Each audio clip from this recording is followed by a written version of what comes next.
You're listening to the We Are Libertarians Podcast Network. Find all of our shows at wearelibertarians.com. You're listening to the We Are Libertarians Network. Learn more at wearelibertarians.com.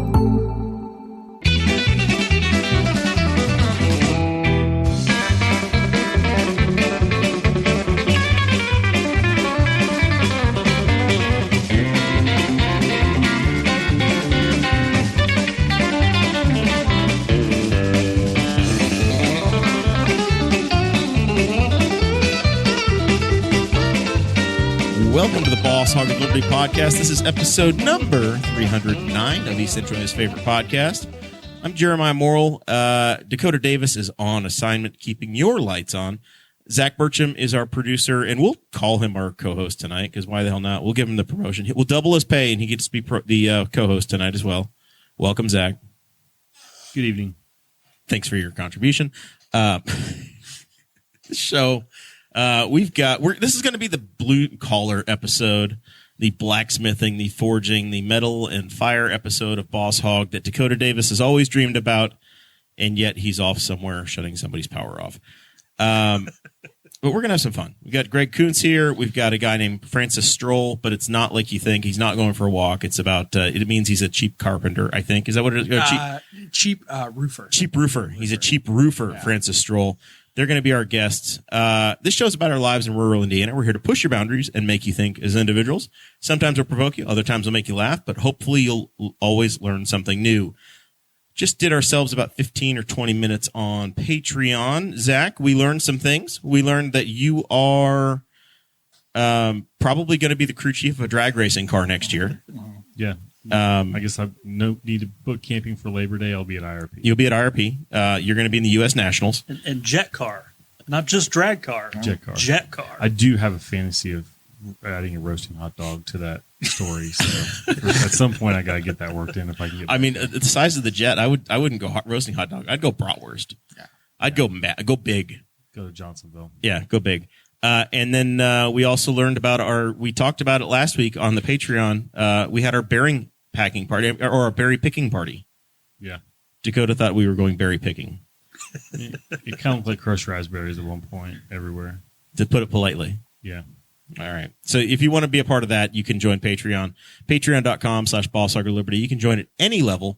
But if you do join at $50 or more a month, you help pay the bills. You keep the lights on. You keep the web hosting happening. You also get a shout out at the beginning of every episode. Zach, who do we shout out at the beginning of each and every episode? Christy Avery, who's just our favorite Norwix dealer. We got Jonathan Phillips, who is our favorite GMC Buick dealer. And Andy Moore Buick GMC and Fishers. And also running for, is it Ward 2? Yeah, Ward 2 Newcastle. And then Anthony Meyer, who is driving back and forth across the country every couple of days, keeping the shelves full. And I don't know if he's doing the memes as much, but probably keeping the memes flowing as well, because he's all about the memes. But keeping the products moving around the country. All right. And if you want some merch, hit Dakota up. Dakota at BossHoggerLiberty.com. Let him know that email address still works and go buy you some merch. Let's talk to our guests. They've been waiting here politely. They've been noticing the show notes and the heavy card stock that the patrons were able to buy for us as we just fritter away their money. Welcome, guys. So, Francis, you are wearing a T-shirt that says Coal Iron Works. Yes, sir. Which sounds very, very, very dangerous. And Greg, you've got Greg Kountz Metalworks. So I assume that you're rivals, and we're here to battle something out. I got my Coal Iron Works shirt dirty on the way here. That's the most Greg response that could have happened. I planned on it, but I exist, so it doesn't stay clean. But I had to change somebody's oil on the way over and used it as a shop towel. So here we are. I sneezed, and that white shirt's black now. So Greg has been a supporter of this show for a very long time. You were an early listener. I believe you were not living in Newcastle at the time, and you had signed up for Patreon. And Dakota was very excited. He's like, "There's some guy from like Florida that joined. That's a patron. I can't believe it." I had just moved from Newcastle to New Mexico, and I started listening to your podcast just for local news and stuff. And so I lived in New Mexico for 2 years and moved back. Well, very good. Yep, we mailed you a card or something, and it came back. I'm like, well, I don't know who the hell this guy is, but he didn't get our note. He's too close to Roswell. So the government shut it down. They were like, no mail. This guy knows too much. We did not include it in the show notes, but aliens exist. Congress said last week. What are they hiding? Yeah, that's what I'm asking. Is like Hunter Biden did something, so they were like, "Tell them about the aliens." Yeah, that's definitely probably what's happening. It's an election year. Nobody knows. Zach, do you have any idea? Do you have any alien opinions yet? We are 4 minutes into the show and we're on to aliens. This is going great. I didn't study for aliens. I don't doubt any of it though. I'm like, I've read a really long story once about a family that owns an old mine over Groom Lake, which is another name for Area 51. And they still, till last I knew, still own the land. But when they want to go there, they have to like run an in-depth background check on anybody that wants to go there. And the government has to like let them go. And every once in a while, if they try to stay the night, they might be doing practice like bombing runs. And some of the munitions might accidentally hit near their house or something like where the house is on the property. So, and the other thing is just statistically, if the universe is as big as we think it is, there's got to be something else out there. The only scary thing is if they get here, then that means they're probably doing better than we are. And we're horrifically outmatched, so you don't want to piss them off. Yeah, so I don't doubt it, but yeah, it does seem like just like, yeah, we got aliens.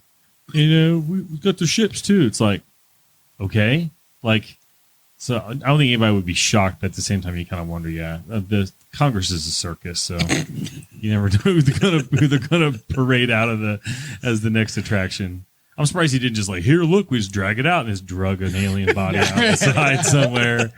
Marjorie Taylor Greene pulls out pictures of a sex tape of the aliens or something. Who knows? So, Francis, tell us about yourself. Yeah. Well, first of all, I agree with everything you just said. I want to affirm that. Second of all, I am the general manager at Coal Ironworks. Kind of like Greg, I grew up around here. I grew up in Alexandria and ended up moving to Indy, St. Louis area. No, for those that are really local, they don't call it Alexandria. Okay, so here's the thing. I grew up in Ellick, and I call it Ellick. But when I get, what is this? When I get east of Anderson and we don't know Ellick, what the hell you're talking about. People are like, what's Ellick? I looked for Ellick on a map. Ellik, not there. Yeah. Elleck. I don't know where Ellick is. Well, so since I've spent so much time outside of Ellick, now you're the one. I'm trained to say Alexandria. But if I'm in Anderson or if I'm in Ellick or Elwood, anywhere like that, it's Ellick. But I grew up there, moved around kind of different areas, and then came back last year to help my best friend Nathan run Coal Ironworks, which he founded with Andy Davis, who's from, is it technically Newcastle? Newcastle. Okay. Yeah. I don't know where the city lines are out here, but he passed away in December of 2021. And with the loss of Andy, I came back to help kind of run coal with Nathan. Well, very cool. So tell us about what Coal Ironworks does, and then we're going to get into some of the ways that people that are in the audience might be interested in participating. Yeah. So we make hydraulic forging presses and induction forges, and we sell material. So essentially we are on the power or modern side of blacksmithing.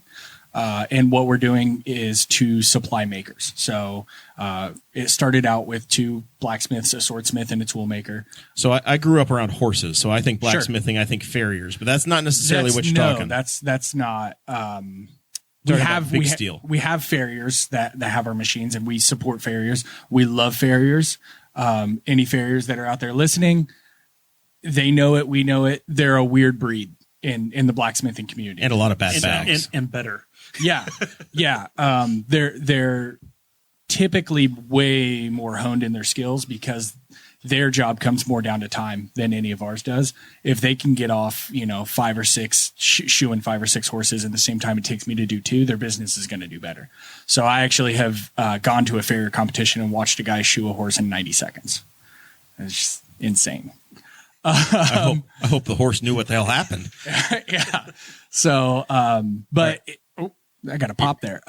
Anything that has to do with metalwork, we've made press brake, we've made 50-ton machines. We've made H-frames. We've made C-frames. So pretty much anything that we can do to support a maker, whether it's in the metal industry, we have glass blowers that have our stuff, farriers. We try to do, we want to bring back American made, no matter what that means, no matter what you do. That's the real core of it's in the notes. That's why I said it's the core. But that's the core of what we do is we find ways to support American made makers and empower them to work for themselves, not have to work for giant corporations. We're lucky enough to be family owned, to be run by a very intimate group of people that care about each other, that take the time to do things right. And we want to help other people do that in the process. So you guys sell a little bit of steel, but you don't really do much fabrication yourself. It's the tools for people to do that, to do it on their own. Correct. So as much as we can, we build the machines from top to bottom. So you're not going to call us to get like a gate installed, or a lot of us do side projects. Like if you wanted to buy hand tools, you might call Nathan. If you wanted to buy a $500, $600 knife, you might call one of our guys. If you wanted to buy a recreation Nordic sword, we've got Dave, who loves to talk about his 5,000-year-old bog oak, which he makes handles out of. I hope Dave listens to this. You guys sound like TSA's worst nightmare. So I actually just got back from a show in Atlanta where we're literally like getting on the plane with gun cases full of swords and knives. I was going to say, it just sounds like... How the hell does this work? It sounds like everything to get you on How do you get through? How do you travel at all? Well, I don't. I'm not a knife maker, so I don't have to worry about it. But they do. They buy gun cases, and they put their knives and their swords in there, and they pack them really neatly, and then they have the same tags like you would a gun, and you have to claim it the same way you would a gun. Then you get to the carousel, and the people who are giving it to you have no idea what's in the package, just like they would a gun. That's the part that always surprises me. They're like, "Oh, what is this? Is this a surfboard?" And you're like, "Yeah, absolutely, that's a surfboard." I came to Iowa to surf, folks. Yes. Yeah. So, but yeah, we just got back from Atlanta, and that's always the fun part. Is that's I think it's like 30,000, 40,000 people at that convention. And you can just stand in the airport and you can pick them out. I'm going to see that guy this weekend. I'm going to see that guy this weekend. And it's people that you don't necessarily recognize in the industry, but you can just tell by how excited they are, what they're carrying, what shirt they're wearing. The amount of flannel. Yeah. Yeah. A lot of flannel. And you can pick out knife collectors in a crowd. Second. Knife collectors, when you're at these conventions, it's always fun because you have these people who are collectors and these people that are resellers, and they're the ones that pay for early admittance. And I'm fortunate enough that I'm not selling knives at this event. I'm selling our product. So these early admittance people, they don't care about my product. So I can just people watch for like 2 hours. And you have the very clean cut. I'm going to take this. I'm going to sell this to some other company to be able to resell it. And then you have the collectors, and these resellers are just running over these poor collectors, knocking them over. And they'll just walk up to a booth and they'll be like, "Okay, I like these 4. I want your whole table." Meanwhile, you have one guy that wants one knife. Yeah. And it just got and he just lost it all. He just lost it. Boy, this guy's like, sounds like a dangerous place for a stabbing. I don't know how long you would last if you tried to commit violence at this place, because it's 30,000, 40,000 people sounds like a lot, but it is a very small, tight-knit community. Anybody over 50 is your grandpa. Anybody 25 to 50 is your brother. Anybody younger than 25 is your little brother. Anybody under 5'9" is your little brother, honestly. So it's a really small community. So there's a lot of danger involved in the show, maybe, but you wouldn't get too far. Also, a lot of ex-Marines and SEALs and stuff like that you might not even make it to the victim before. So, Greg, you're a veteran and a knife maker. This is starting to make sense as to how you fit into this deal. It makes sense. Although I look much different than most of the knife makers and knife collectors, but yes. Well, you look like the veterans, though. Yes, I do. Yeah. But like we just had the Renaissance Fair here last week in Newcastle, and I had my booth set up, and it's very obvious who's going to come look at your booth and care. They're dressed a certain way. Not necessarily that whatsoever. You can tell by the way Renaissance they Festival carry themselves. Oh, okay, all right. So I actually just had a local maker on our podcast, and he made a joke off camera, but essentially he was like, "Oh, you know, people that wear Cookie Monster sweatpants, they're never gonna buy a knife." And I was like, "Dude, I'm not joking you. Like 2 weeks ago, me and Greg were at the farmer's market, and this guy came up, and it was the quintessential. If you were to close your eyes and be like, the guy that will never buy a knife, bought 2 knives." Was super stoked about it. So it's genuinely the way people carry themselves when they walk to your booth. That's how you know if they're actually there for, "Oh, this is super cool, I have $10," or if they're actually committed to the craft and they're willing to talk to you and learn about it. And even if they buy nothing, you're going to have a genuinely good interaction. There you go. Well, and there's probably some barrier to entry or some thought of, I don't know what the hell I'm getting into. It sounds like in the industry, in the maker's industry, you genuinely do care about what the product is and making sure that people understand and have an appreciation of it. Yeah. But it starts with not understanding and that spark of intrigue saying, well, how does that work? You know, we were all 5 years old and took apart the remote control and maybe it was even just taking the batteries out and putting it back in. And then your mind goes, wait, how does it work when these are out or in, but not when they're out? And that's what we want to address. And that's kind of the people that walk up and they're like, "Oh, so you do this all by hand?" It's like, yeah, absolutely. Or, there's power tools involved, but that's what we want to drum up is we want to drum up that curiosity because curiosity is what's going to drive a better product in the end. So some of the folks that are involved with Coal Iron Works, there's some pretty neat products and things that might be memorable for folks. Yeah. That have come through there. Do you want to share some stories? So the first one I'll share is even before Coal Iron Works started, I want to kind of share about Andy. We have his hammer in coming up. We'll talk about later. But Andy and David grew up literally just going and collecting ore from the soil and trying to make their own steel. So they were that involved where they were like, we want to make our own steel. And they're both huge nerds and I love them with my whole heart and I'll tell them to their face. Andy was a huge nerd. David still is. But they got the chance at like 18, 19 years old to make a sword that was featured in Thor. So say that one more time so that I understand what you just said. It was a sword that was featured in the cinematic Marvel universe. Is that what it's called? Or Marvel Cinematic Universe? Sure. For Thor, it's the Sword of Asgard. Idris Elba holds it. And a fun story about that is I went while they were making it, and they were like, "Oh, we're going to make this thing that we can't tell you about, but you can help." Yes. Great. About 15. That's how I draft my volunteer labor as well. About 15 pommels, what I thought were pommels later. I realized that they just had me on a grinder so that I felt involved, and nothing I did ever ended up on the sword. So that started that. I believe they were doing Mad Dwarf at the time. Yes. After Mad Dwarf switched off, my best friend Nathan had just moved to Indiana from Ohio, and I was like, "You have to meet my friend Andy." And he was like, "Yeah, I'm starting a business with him." I added Nathan. He's an exclusive guy. I added him on Facebook like 8 years ago. Still waiting for him to accept. Yeah, he won't. Yeah. He won't. It's not happening. Not gonna happen. But they started their business. It originally started off essentially as a hot shop. What can we do that other people don't want to do? There's the infamous ring story where they made rings that go around the fire detection system at Nestle. They kept pulling up their pallets and knocking into those sprinklers and setting them off and ruining hundreds of thousands of dollars of merchandise every time. So they made these, I don't know what, 12-inch rings. I thought they were more like 6 inch. Maybe 6. So in Anderson, where you're at, for those that are listening across the country, Nestle has a massive manufacturing facility. Massive. Right on Is it I-69. manufacturing or is it storage? It doesn't matter whether it's I believe it's both. For our purposes, they make chocolate milk. That's all we need to know. Yeah. So you save the lives of millions of gallons of chocolate milk. Yeah. So they made these rings. They go to deliver them, and they said, we can't install these because they have rust on them. First of all, they were a nightmare to make. And then they were like, well, they have rust on them. Well, okay, cool. We'll take them back. So we hand grind, polish all of them.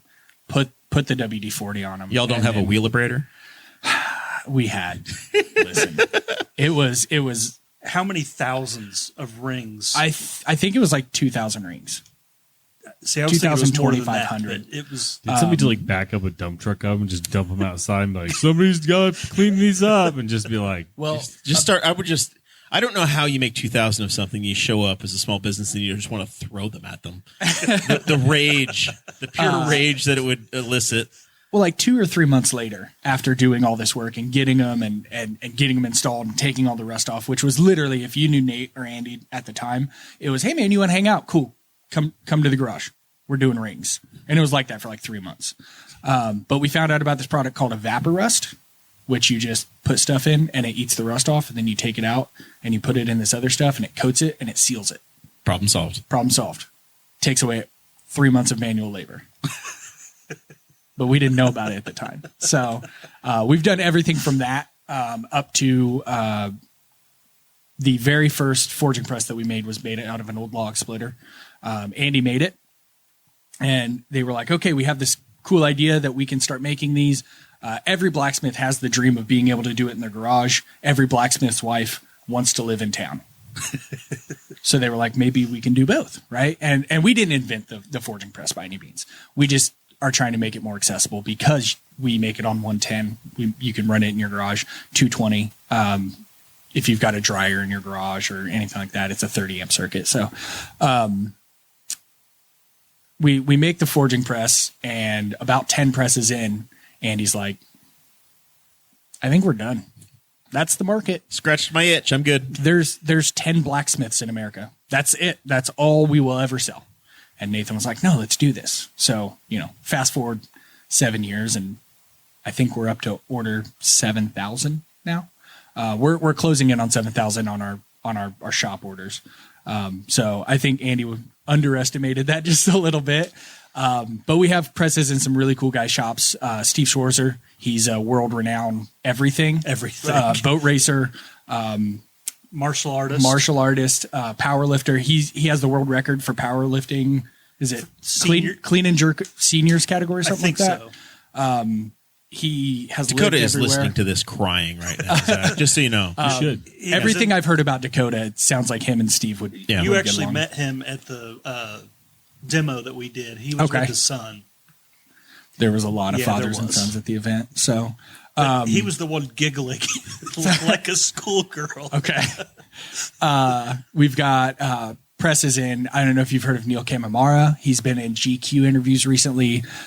He's the guy on the YouTube videos that's like a bladesmith reviews blacksmithing in a movie and stuff like that. And he's a really awesome guy. He reached out after the first season of Forge and Fire. I think he was first season. Reached out and he was like, "Hey, I won. I want to buy a press."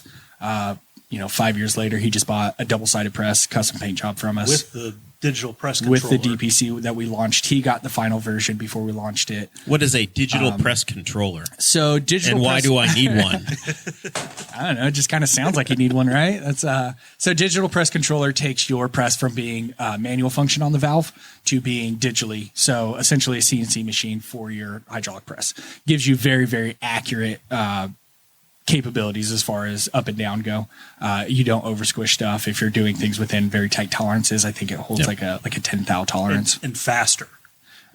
Perceived speed, because you're not wasting your time going up. But yeah, absolutely. So if you have your set limit lower for your high end, you're not spending your entire time retracting up. So what might somebody be making, a blacksmith? So they we're making knives. What are the kind of the customer base and the things that your Shade Tree Blacksmith is making? If it's hot and it's metal, you need a press. That's essentially what it boils down to. In today's day and age, doing things by hand, you won't be able to keep up. Your prices will be so astronomical that nobody will be able to afford them. So we've got hammer makers, we've got hand tool makers, we've got artists, we've got knife makers, sword makers. Axe makers. We've got my favorite tool that gets made on our press. This is going to sound really nerdy. It's called a hori hori. It's a Japanese gardening tool. It is a serrated blade on one side, a sharp edge on the other, and a is that the ones Bentley trowel. makes? Yeah. Okay. Yeah, and a hand trowel. So they're And super Dakota cool. misses out on gardening talk too. Son of a bitch. He is crying. Weightlifting, blacksmithing, and gardening. I know. This is like This is the trifecta. if you guys have anything that can help take care of a chicken. You have anything for chickens or for running marathons? I can do chickens. I can't do marathons. We can talk about chickens all day. Now, before we get too far, that first press that Andy made, was that the one made out of Rob's log splitter that they had at the Mad Dwarf workshop? I don't think it was Rob's, but that was the one at the Mad Dwarf. Okay. Yeah, I think it was. I think it was. Rob's. I think it was Vic's. No, this was back when 15 when they first started doing Damascus. They had a log splitter made into a press, but it was Rob's. The gas one? Yes. The gas one David still has. That one was Okay. yeah. Separate. Okay. Yeah, that one's separate. I could be completely wrong on that, but I think David still has the gas one. Okay. And the first Coal Ironworks one they took from Vic Shop, who also just passed away. So this is a very young industry, right? Everybody that's operating, everybody that's involved is essentially millennials. So age, our right? our company's very young, Yeah. but not at all. Well, It's you've created a product that essentially didn't exist.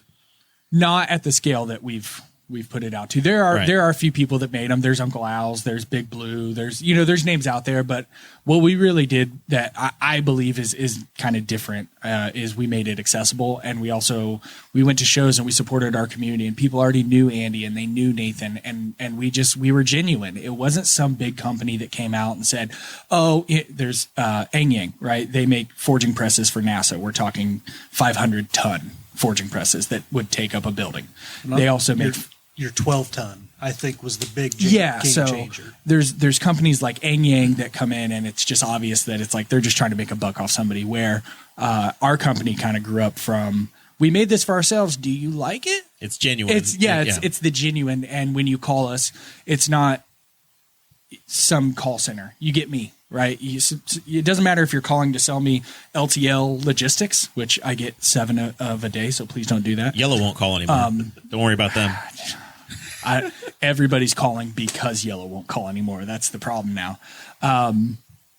If you have a service, if you want sales, it doesn't matter what you're calling for. You're going to get me. And I think that's another thing too, is it's not like, I hope these guys answer, or I hope this email gets read. I mean, we still run our emails off Gmail. Like we have a @Coal Ironworks, but it's all through Gmail. So we're still a very small company. It's still very genuine. We go to every single show that we possibly can. We support everybody in any way that we possibly can. And I think that's really the difference. Going back to your original point, though, of it being a young industry, this is an incredibly old industry that we've hopefully found a way to inspire people and rejuvenate, even if it's in a hobbyist mode. Greg may never end up being a full-time knife maker, but I'm super stoked that he came to our Hammer Inn and was like, I can do that. That's sick. Let's. And now I'm going out to shows with Greg as well. So there are a lot of guys my age. I'm 34, 33. I'm 33. There's a lot of guys my age. There's a lot of guys that are 17, 18 years old that blow me away, that are amazing artists.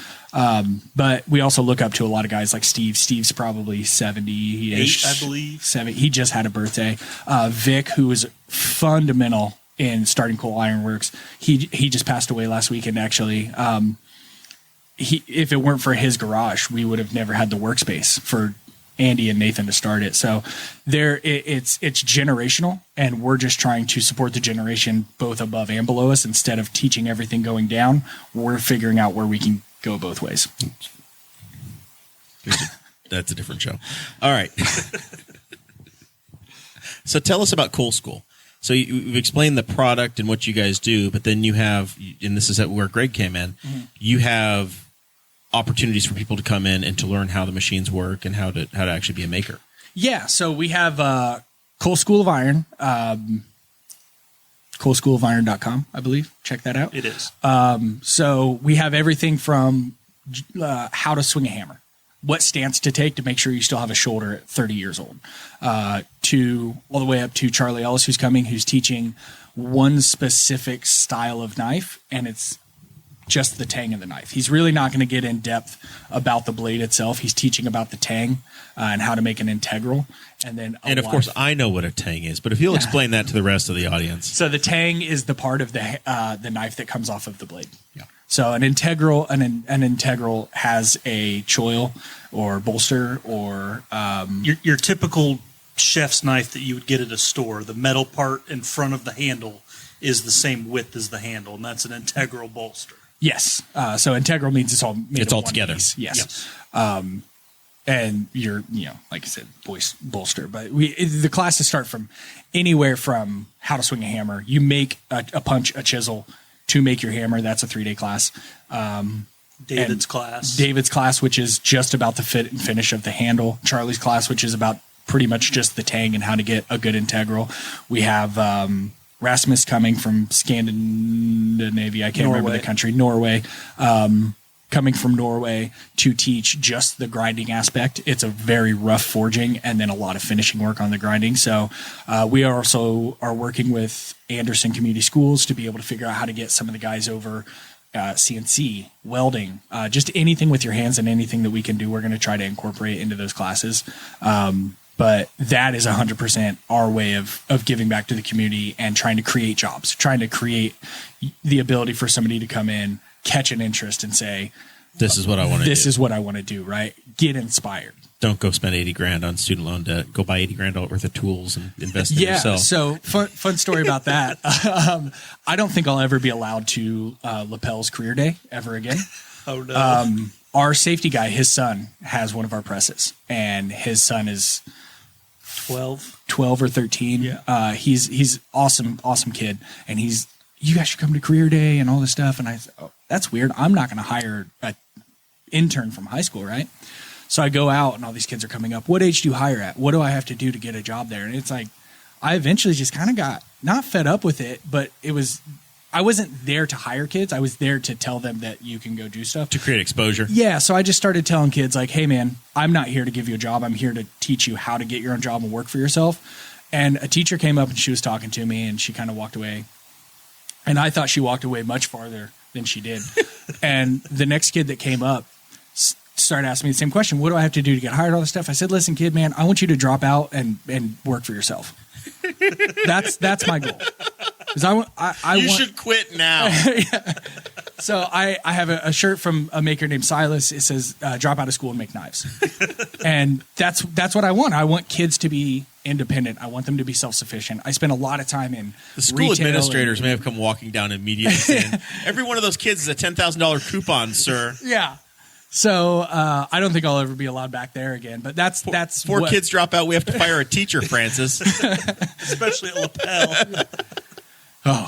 Yeah, that's half their graduating class, isn't it? I don't know. I went to Ellick, so it's not much better. I think we graduated like 40 kids my senior year. I'm just impressed you have all your teeth from Madison County. It's really it's a testament. So yeah, that's the point of the school is to get people inspired. It doesn't matter. We do 12 years old all the way up to 180. We don't care. As long as you're coming out to get inspired and have a good time. We've had a couple guys show up to classes that I genuinely, when they walked through the door, I was like, you could teach this class. Like, why are you here? And they're there for a good time, or they're there to get maybe an outside perspective. Yep. Benton, who just taught a class, is like 32 or 33. And all of his students were older than him, first of all. And second, one of them is probably one of the best hammer makers in Indiana. And when he walked through the doors, I was like, Chuck, why are you even here? You should be teaching. And it's just that kind of community to just get involved and get your hands on stuff. I hate theoretical, right? Like I hate like watching YouTube videos and saying, oh, I could build a forge and I could do this, or you could just go do it. And we give people the ability to do it. I was that way for years, being exposed to Andy and David making knives and swords. And it's like, that looks really, I didn't care about the mythopoetic part, but what they were doing was cool. Just watching them take steel and mold it and make it what they wanted it to be. That was always what was cool. And it always was so daunting. Yeah. It was like, oh, I'm going to make my own forge one day. I'll do it one day. Well, finally, after the hammer in, I was like, you know what? Screw it. I'm just going to do it. And I finally did. So you have the Makers Market coming up as well. Yeah. This is the big event that Greg said, this is timely. We need to promote this now so people understand what's coming up. Yeah. You're hosting a big event at Coal Iron Works. Yes. Is it Labor Day weekend? It is. I'm so bad with dates and when stuff. It's September 2nd, and I believe that is Labor Day weekend. Yeah. This is the first job I've ever had that I get Labor Day off, so that's why I don't know when Labor Day. In fact, I'm used to being like, Labor Day's coming. I'm going to be super busy.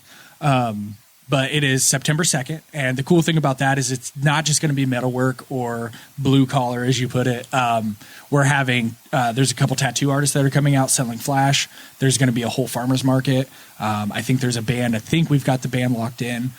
We've got furniture makers. We've got anybody and everybody that wants to apply, I believe we still have some spots open. You can apply on our website at coalironworks.com. There's a little tab for it.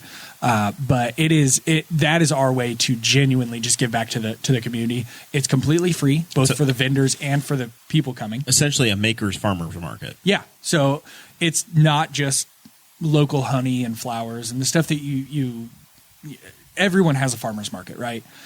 We want to do it right. We want to do it big. And we're incredibly blessed to have the facility that we do. It's way bigger than we need. We have way more parking. We have our parking lots that we have are bigger than what the Anderson farmers market is currently held in. That's kind of what inspired it, is like, do you guys want a bigger section? Like, let's make this big, right? Let's do this. So we wanted to be able to set something up to allow people to put themselves in front of an audience. So any idea how many vendors you're expecting as of now? Obviously you're still a month away, but I have no idea. We're going to say there's going to be 500 vendors. Somewhere around 1,000. Sure. 100. Yeah. The vendors will be 15 vendors. 15 vendors that we're arranging, but Yes. I don't know how many farmers market vendors are coming. Oh, okay. Yeah. So we have 3 parking lots and we have events planned in each one of them, and the school will be open for quick 30 to 45 minute learn how to make a knife, learn how to just real quick forging experiences.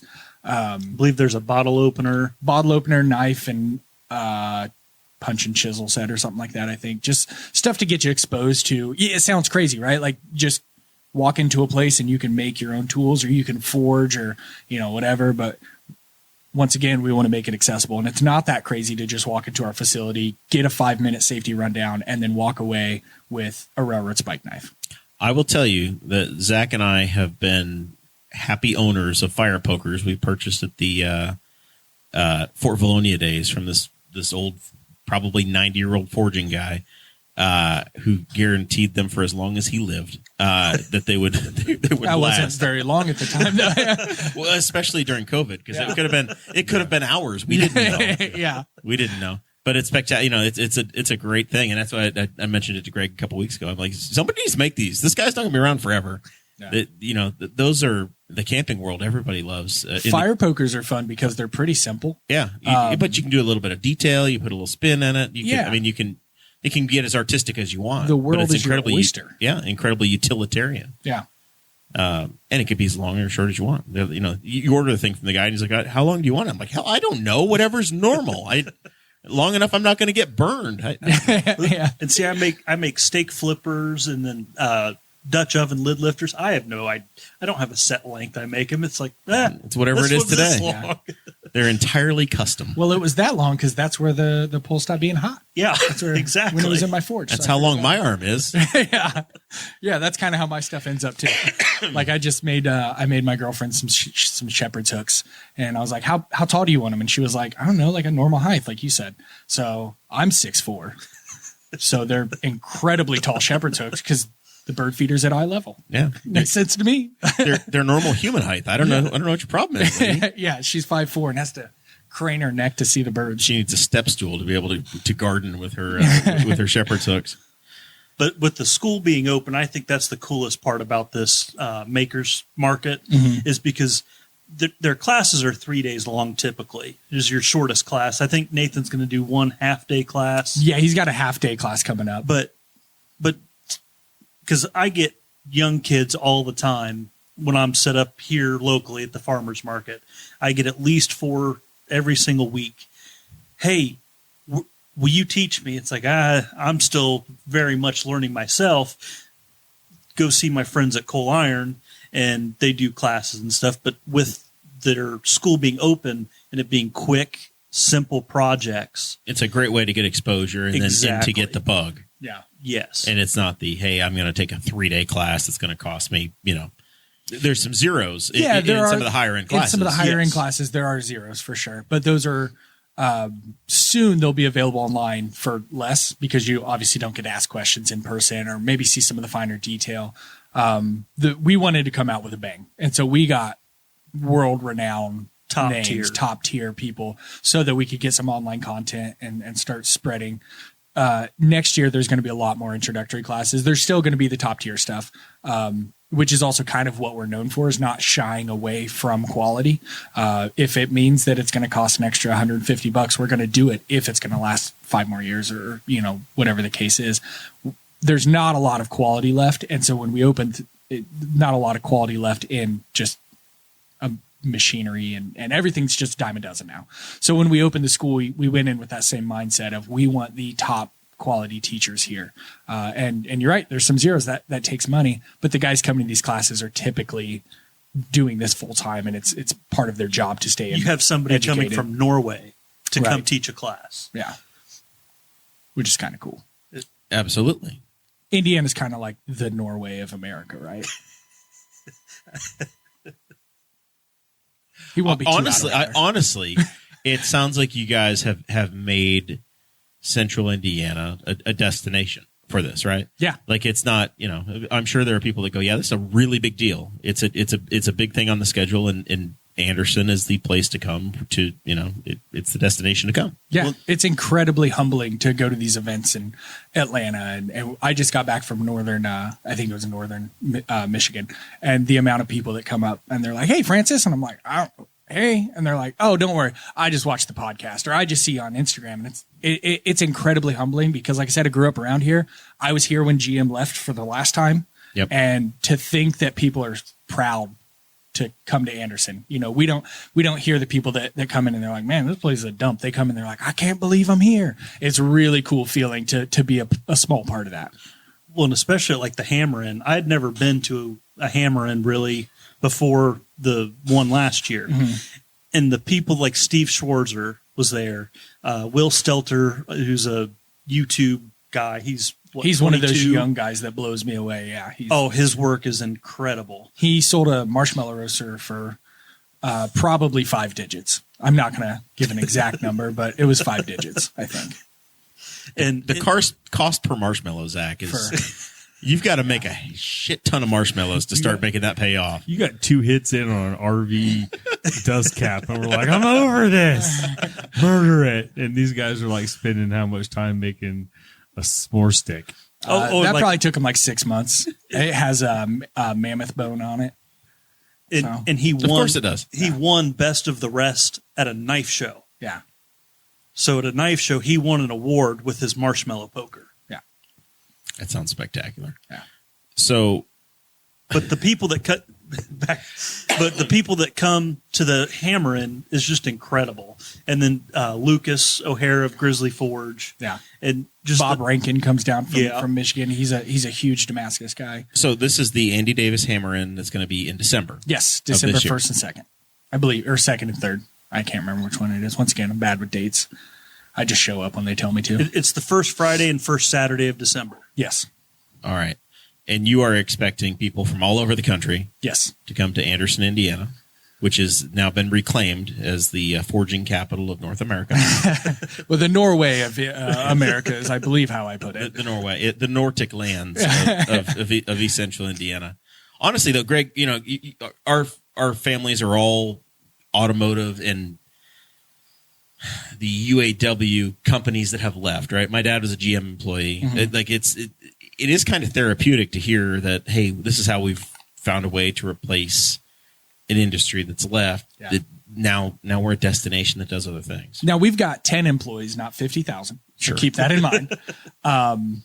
Still very small, but now. yeah, like, I don't know, man. They're gonna have to hire somebody else to run it if they got 50,000. But like you said, it is really cool. We have guys that come in and they're like, "Oh, I used to run this line, or I used to weld this for this," and they have a lot of pride in what they did, and they get to experience that again with us, which is super cool. At the local markets, I have a ton of old Chrysler employees come up and they want to talk about the power hammers they ran and the forgings that they did at Chrysler. And it's really cool to see them see my work and go, "Man, I really liked what I did." And Yep. that's cool that you guys, young guys that never did that job, are back in it again. I didn't get the chance. Yeah. It was Well, gone. there's a whole generation of folks that have had to reinvent themselves and entirely, on the fly. You had a, generation, 3 generations of folks that came up from Kentucky and they worked in the auto plants here, and then they all disappear. And the guys that are 50, 60 years old, 70 years old now, they had that job. They thought they'd have it for life. And all of a sudden it went away and they had to reinvent, and they might have become a realtor. They might have become an auto mechanic. They've, you know, they went into law enforcement or fire, Lafayette, whatever. Worked for Subaru. Kokomo. Yeah. Or you know, we were joking before the show about how small Indiana is. My cousin is a sales rep for you guys. She's from Arizona. I'm from New York, right? The reason I came here is because our GM plant in New York State closed. GM abducted me, and I landed here when I was 10 years old, and that lasted for 6 or 7 years until this plant went away too. Yep. In Muncie, and then ultimately Dad wound up at Allison and Speedway. But that's the way that industry worked. You either moved with it as it was changing and going away, or you had to find a new way. So, I think I was a freshman in high school when that all went away, and it was within 3 or 4 weeks of them announcing Delphi was closing. I probably had half my class. You know, I was at Highland by that time, and I probably went from 500 kids in my freshman grade to I think we graduated like 200, 250. It was like overnight. Just disappeared. Insane. Yeah. At Blue River, we went from 85 to 60. Yeah. Overnight. It's like a rapture. The Indiana rapture happened. They all moved to Fort Wayne. Yeah, essentially that's what happened. But they went to Marion, they went to Fort Wayne. They had to go somewhere else. Yeah. All right. So what else do people know? If they want to participate in the Hammer In, that's free. There's a cost. There's a registration. So the Maker's Market's free. Absolutely free to come. I think there's like a $10 charge to do blacksmithing experience, and that covers the cost of the railroad spike, the propane, stuff like that. Now parking is $72. Yeah, absolutely. And it's in Middletown because it's at my house and you have to find a way to There will be a shop. shuttle. Yes. Yeah, there will be a shuttle. The Hammer In is $40 for the day of demonstrations, or $40 for the day of open forging, or $60 for both days. And the demonstrations we have, honestly, I was shocked at a couple of the guys we were able to get. One of them, Derek Melton, is coming up from either Alabama or Louisiana. He's really big in just making whatever. He doesn't have a specialty, but he's very well versed in induction forges, which we just launched our own induction forge. So he wanted to come up, and he's really pumped on us because we're the only American support of an induction forge. Literally everything else is Chinese. We are getting them OEM'd for us in China, but at least when you have a problem, you're going to call and get American support. You're not going to be on a hold line for 35 hours. We've got Ben Snur coming up from Texas. Hopefully he's going to work on a 120, which is a big press. We've got Andrew Larson coming up from Kentucky, who's one of they call themselves the Chain Gang. They're all 18 or 19 years old, just amazing blacksmiths.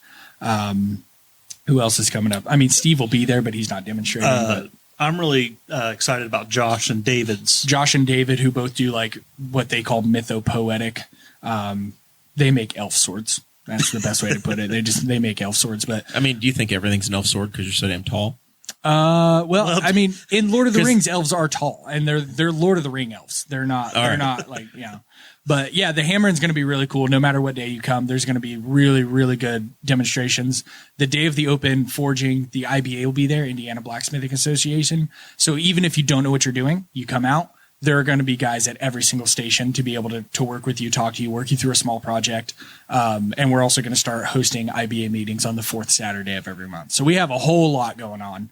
The best thing I can tell you guys is just keep checking our website because something else will pop up in the midst of all this. You guys are spending an incredible amount of time, energy, and effort into the extra side. This isn't the main production. This isn't. This is all the service. This side. isn't how we make money. This is how we give back to the community, and this is how we care. And that's the focal point of our business. Andy, before he started Cole with Nathan, taught classes.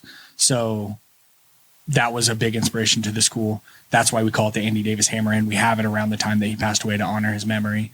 And we just want to continue on a legacy of caring about the people around you, because at the end of the day, who's left? And we want to be the people that are left. Yep. Now, I did hear you say you're from Middletown, Indiana. I moved to Middletown after moving from Chicago. Moved back from Chicago last summer and decided that I did not want to live on the north side of Anderson because it's too close to my parents. So I went to Middletown. One rough neighborhood to another, though. So did you see? Middletown's the Chicago Of Anderson. Well, I was in Arlington Heights, so I was in like kind of the Carmel. So Middletown's new police chief is Landon Dean, Boss Hog alum, and this week Landon got into a. I saw that. He took down Google. He Google. He clocked a Google Street View car doing over 100 miles an hour on Raider Road, and chases the thing, and it goes down to US 36. The same construction. This is a little color here. The same construction company. This is like they are cursed. The same construction company that had the US 36 bridge in Newcastle, that the Buick drove off the road and landed, or on 38 and landed in the Big Blue River. Yeah. Same exact crew, same exact company had the bridge out on 36 in Pendleton that the Google car yeeted off of and landed in the river doing 120 miles an hour because the driver was afraid to stop for Landon. So the only information I've gotten about this is from a coworker who also lives in Middletown, who got it from Facebook, which Middletown has the most active small town Facebook community group that I've ever. Chris is always coming in like, this happened two doors down from you. And it's like a cat peed outside. Like, what? But he Stop came the in. presses. Yeah. He was like, did you see this? And I'm expecting the same thing. People complaining about stray cats. It's a huge problem, an actual huge problem in Middletown. They sent out a press release. We got it. We saw it. Okay. And I shared it. I'm like, oh, this is going to be huge. Because I'm like, first of all, 100-mile-an-hour police chase on the Google car. I'm like, this should all be on tape. Didn't he just not stop because he was afraid of getting a ticket, and a ticket means you lose your job? Because that's what I was told. I don't know I don't know. He's in the county jail. We could go check. What's parking your Google car in a river get you?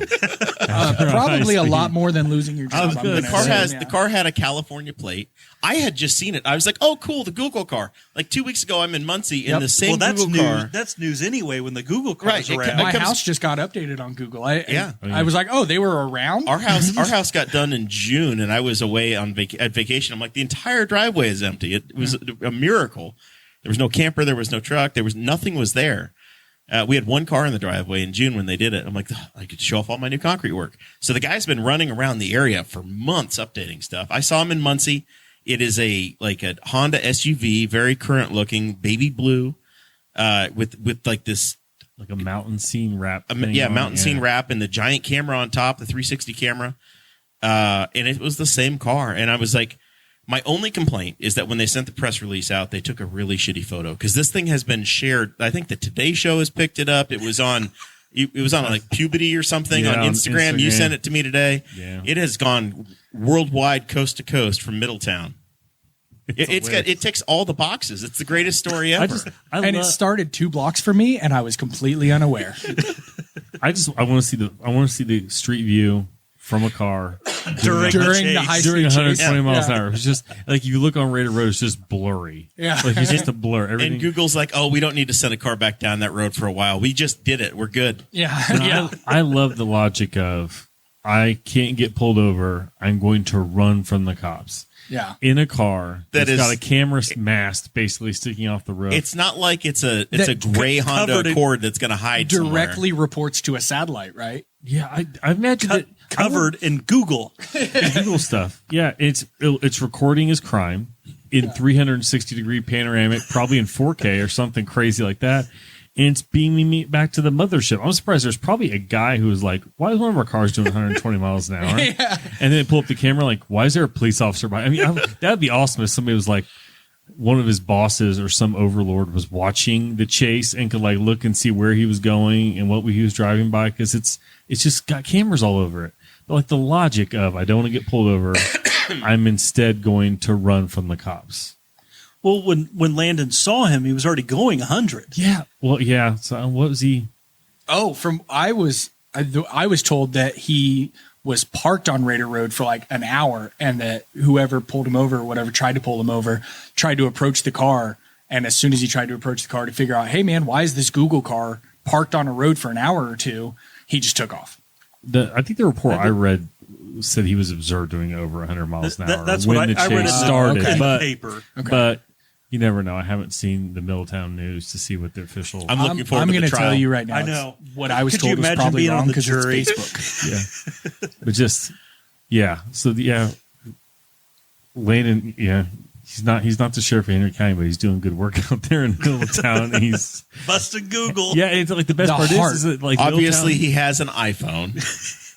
Yeah, well, the best part's Middletown made the news not for anything that happened by a citizen of Middletown. Like it's just Middletown. Like, oh look, our cop arrested this guy, and you can just blame it. Or like all the people here would be like, oh, it's those California libs just speeding around here trying to kill people or something. But it's like you just blame it on some other guy. But the trial will be funny. I just want to. It'd be even better if there was nobody in the car.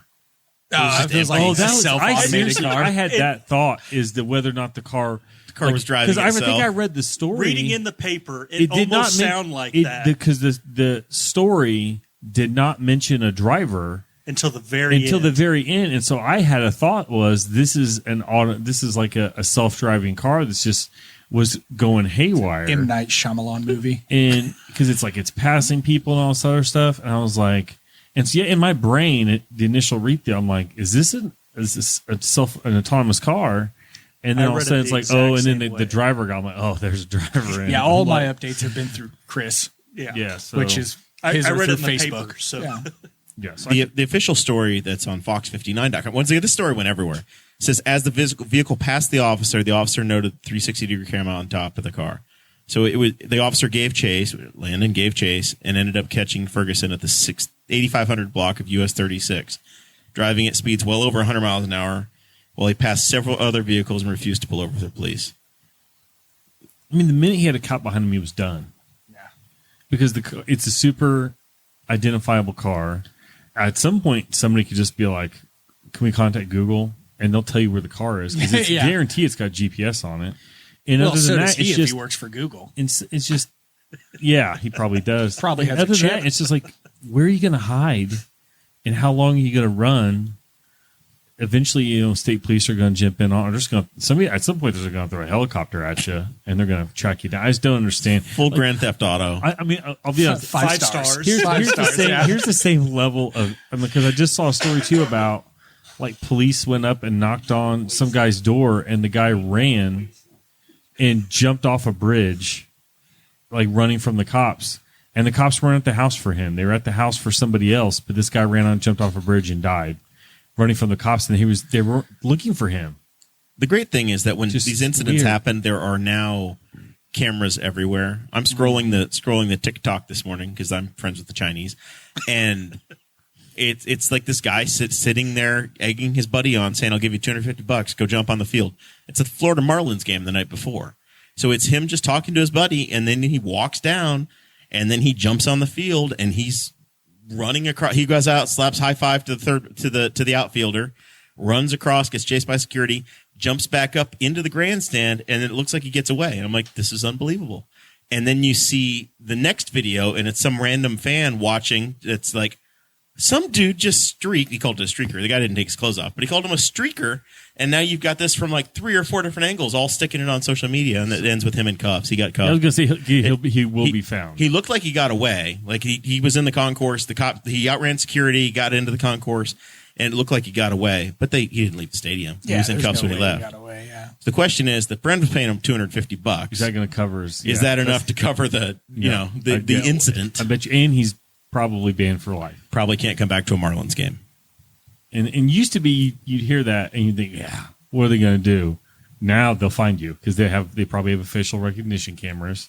Well, and he might get his in the buddy gate. posted the damn video on the internet Yeah. the next day. Yeah. Like it's not good luck hiding. Thanks, Greg. That's a real good friend. Hey, he's like, hey, look, I'm going to make my $250 back on clicks today. Yeah, but if Greg shot a video, nobody would be able to recognize anything through the lens. no. It's Be always grease fogged up. covered. Grease, fog, cracks. You dropped it twice since the guy here. Well, yes, and I had it in a case for a very long time, and I ran it over with the mower on Saturday. I'm just shocked it still works. It's still barely alive. The screen's not cracked. You are the guy. You used to be an OtterBox ambassador, not the guy with a Well- naked phone. Yeah. It's because I chopped my OtterBox up in the mower when I ran it over on Saturday. The good folks at Amazon will get you a new case within hours. Within hours, you can have a new one. All right. One more thing that I wanted to mention. I had made a big prediction in the IndyCar world. Nashville is going to be, it's kind of been a rumor for a little while. The Nashville IndyCar race is going to be the season finale next year. But the Tennessee Titans are getting a new football stadium. So I want to brag on myself, and I just showed Greg. They leaked out the new track configuration, and I sat there on Google Maps last week, and I'm like, I think this is what it'll be, because they want to do Broadway. And I had it within a block, Greg. Within one block. Within one block of what they're actually going to do. So the new configuration next year is going to be over and back on the bridge that they've still used, because they're going to include it, and it's going to hang a right immediately, go up Broadway, I think to 4th Street or whatever. So right as the bar row ends, and then kind of work their way back by the hotels and back across the bridge. Should be just under 2.5 miles. It looks like a guitar or a crack pipe, depending upon how you want to, what you want to look at it. Road America looks like pants, and it could be a pipe or it could be a guitar. Probably if you're from Tennessee or local, it looks like a guitar, and if you're coming down from Indiana, if it was like Anderson, it looks like a meth pipe. I don't know. Yeah. So that, hopefully that'll be good for at least for the weather, because it's always 94 degrees down there. Mason Rottinghouse, Sarah, and myself attended the first one. It was the first weekend in August, standing in the Titans parking lot, and it was the hottest event I'd ever been to in my life. This will be in September now, so I guess maybe even hotter. I don't know. It's still the South. It's just a swamp down there, but it should be fun. But I wanted to take credit, because I'm usually not right about anything. But I got this right, and I showed the proof to Greg. So I wanted it read into the record tonight. Francis, I know you don't give a damn, but I wanted everybody else to know. Zach, we're into final thoughts. You got anything for me? Not too much. Broad Street Cruise this weekend. If you're in Newcastle and you're listening before Saturday, I think it's kids' night, so I think there might be raffling some stuff off. I know Pointer Brothers are involved, and they had a big truck full of bikes get delivered. So other than that, not much, because I discussed most of my weekend stuff in Patreon, so go join if you want to go hear about jet car shenanigans. Other than that, just everybody enjoy the weather. Back to school. My kids went back today. Did you take any pictures? My wife did. I haven't seen the Burcham family photos. Was there a chalkboard involved? No, we did not do that. We don't do the chalkboard. It's enough to get my kids to stand still, look at a camera, and not be beating on each other to get a picture. And to get the one into school, because my oldest has been counting down the days. He was super excited. He's ran around during back to school night, just socializing and having a good time. He already knows his teacher, because she was working with him kind of in the summer, because they do like little pop-up STEM events like around where they're science technology stuff, and she was doing some of those, and so she would work with them there just because they were doing them at the Y, and she also had him for robotics club last year. So he was super excited. The other one's like, oh, I don't want to go. So he slept through back to school night, and I had to go put his stuff away. And then he was nervous today, but he did okay. So yeah, a lot of back to school pictures today. At least in Newcastle, we waited until August, because some of the Indianapolis schools are already back. I think some of the county schools don't go back for like another week. We didn't have a complete town panic like we did for the first day of school last year. So gold star to everybody on the team. Yeah, that was my son's school last year, that somebody accidentally hit the panic button on an app and called in basically a live shooter alarm kind of thing. So, and for all the other local people, Moreland Free Fair kicks off on Monday. It's the Moreland State Fair. Just skip the state fair. Go right to Moreland. No admission. It's free. It's free. I genuinely thought it was called the Moreland State Fair until I was like 17 years old. When I met you, I was still calling it the Moreland State Fair. Go get some elephant ear bites from the Blue River Band. Go get some footlong hot dogs from the volunteer fire department. Watch the tractor pull. Yeah, get some. And go to the FFA. Get a lemon shake up. You got to hit all those, and then there's the ham and bean tent, which isn't much my jam, but. Usually, Thursday? You can watch the cord-fed clompers, too. Don't forget that. Yeah. You got the big parade. Cord-field cloggers, No 5K this year. A little bummed about the no 5K, but they're trying to find somebody else to run it. Could have been you. Not going to be me. You've got the experience. Don't live in Moreland. They've got their own people that can do that. I think, Thursday night street trucks for the truck pulls, and then Friday night, Saturday nights, like the pro trucks. I mean, Thursday night, though, go watch somebody break their stuff, because somebody's going to drive in and then they're going to be looking for somebody to tow them home. Well, they break their dad's stuff, not their own stuff. I've seen dealers bring trucks. Yeah. Toyota Toyota will bring a brand new Tundra with the window sticker still in it, and I'm just waiting for a drive shaft to just blow apart. I was like, I want to go back the next day with a video and be like, so how much off for this truck? I'm like, what do you mean? I'm like, look, you took it to a truck pull and you hooked like 20,000 pounds to the back of it. I don't think it's good for that. But yeah, Toyota used to do that a lot. So, hey man, Toyota truck could pull the space shuttle. Saw it on TV. Francis, do you have any final thoughts for us? Anything else to promote? You got a podcast. You need to tell us about that, if nothing else.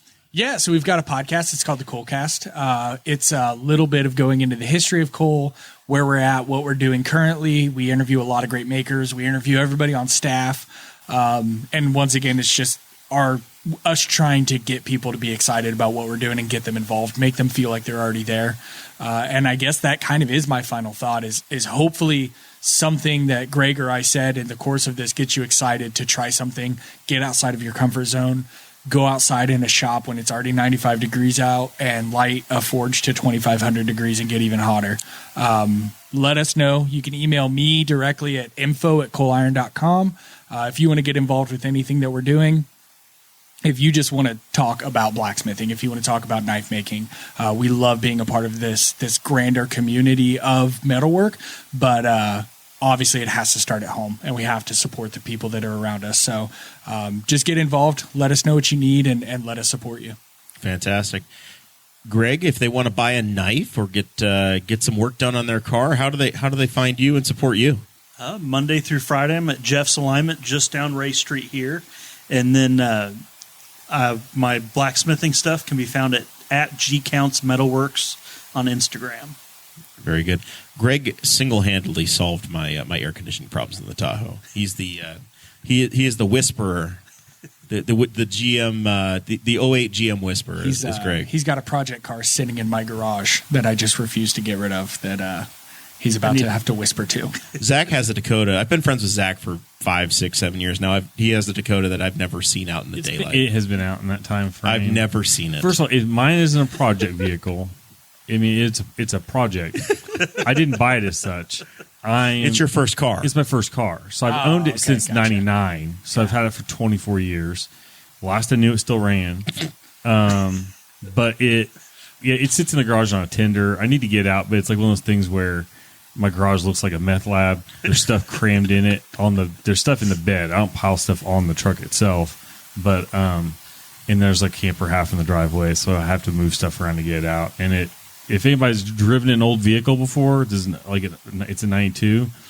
If it's been sitting for a while, which it's been sitting for a while, it starts up like a big block, like it's loping and stuff, and that's just because the PCM's just trying to adjust to like it's trying to figure out what the current year is. Yeah, it's trying to figure out. It's like, oh, where's Herbert Walker Bush, And so Y2K. and so it's like actually a bit of a handful to get. Where's my leaded fuel to get in and out of the garage? No, it runs on unleaded. But it only knows how to drive to Blockbuster.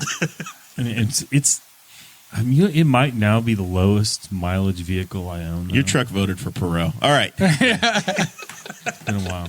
Thank you guys for being a part of the show tonight. Zach will let us know next week how many miles are on his trucks. We'll get an odometer clock from him. No, that truck broke an odometer. It broke an odometer. It's on. I had to swap an odometer, but I think it's got like 225 on it, and that. It's getting close to getting past. All your vehicles together, you get 1 million miles? I go over 1 million miles on all my vehicles together. One of them's a cheater. Me as well. One of them's a cheater. I've got two something on that one, 240 on a Tahoe, 210 on a Mazda, and I have 370 on an Excursion. All right. I bought it with 364. I've got 2 cars with combined less mileage than the Excursion. Yeah. I mean, that's the cheater when I bought it with 364 on it. Oh, okay. Yeah. We're going to wrap up so we can watch Paul Tracy. We're in the SRX series tonight. No Paul Tracy. He's suspended for life. Don't take off Kenny Schrader, guys. Yeah. Ken wins. I had so much fun watching Ken Schrader say, I'm never racing with this guy again, and he ended his career. It's spectacular. Ken has 9 fingers and a really bad attitude. All right, we'll see you guys, and races at Anderson Speedway. We'll see you guys next week.